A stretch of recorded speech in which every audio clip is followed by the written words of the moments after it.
एक गांव में रोहित और सूरज दो जिगरी दोस्त रहते थे। गांव में उनके लिए कोई अच्छा काम नहीं था, इसलिए वो दोनों शहर जाकर काम करने के लिए सोचने लगे और अगले दिन काम की तलाश में शहर की ओर निकल गए। शहर गांव से बहुत दूर था। कई घंटों चलने के बाद दोनों दोस्त एक पेड़ के नीचे आराम करने के लिए बैठे। रोहित सूरज से कहने लगा, शहर अभी भी 4-5 किलोमीटर दूर है। लेकिन सूरज ने कहा, नहीं, शहर मात्र 2-3 किलोमीटर दूर है। इसी बात पे दोनों में बहस होने लगी। अचानक सूरज ने रोहित को जोर से एक चाटा मार दिया। रोहित शांत स्वभाव का था, इसलिए उसने सूरज से कुछ नहीं कहा और एक लकड़ी लेकर जमीन पर लिखने लगा, आज मेरे जिगरी दोस्त ने मुझे चाटा मारा। फिर दोनों शहर की ओर चल दिए। अब कोई किसी से बात नहीं कर रहा था। रास्ते में एक छोटी सी नदी आई जिसे उनको पार करके जाना था। सबसे पहले रोहित नदी में उतरा और उसका पैर दलदल में फंस गया। उसने सूरज से मदद मांगी और सूरज जल्दी से भाग के रोहित के पास गया और उसे दलदल से बाहर निकाला।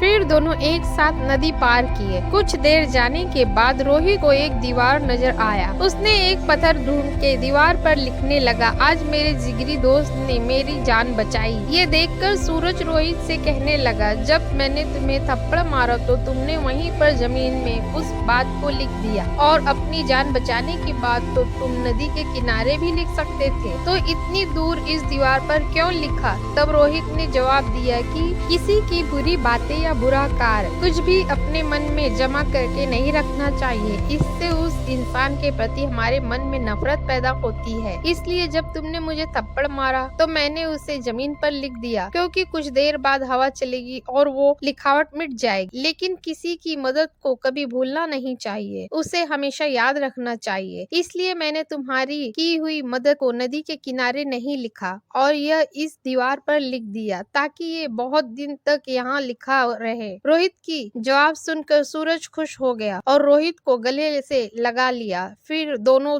हंसते हंसते एक साथ शहर की ओर जाने लगे। दोस्तों, अगर मेरी कहानी आपको पसंद आए तो प्लीज मेरे चैनल को सब्सक्राइब और लाइक जरूर कीजिएगा। आपकी एक लाइक से हमें मोटिवेशन मिलता है। धन्यवाद।